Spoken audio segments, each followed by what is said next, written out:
সবাই বন্ধুদের জন্য একটু জোরে তালি দেয়। সবাই একটা একটা করে দেন।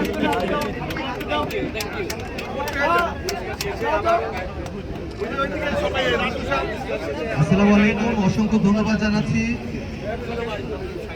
আজকে মাঠে উপস্থিত হয়ে যে দুটি ম্যাচ অনুষ্ঠিত হয়েছে। বিপুল সংখ্যক দর্শক ছিলেন আজকে এবং চরম উত্তেজনা এবং উৎসাহ উদ্দীপনার মধ্য দিয়ে কোনো ধরনের বড় ইনজুরি ছাড়াই আমাদের দুটি ম্যাচ আজকে খুব সুন্দরভাবে শেষ হয়েছে। ইনফ্যাক্ট শুরু থেকে এখন পর্যন্ত আমাদের খেলার মাঠে বড় কোনো অপ্রীতিকর ঘটনা কিংবা বড় কোনো ইনজুরি ঘটে নাই, এটার জন্য আলহামদুলিল্লাহ।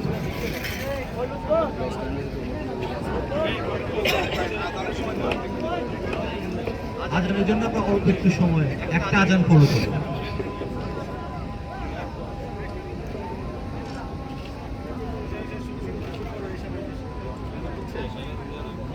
ঠিক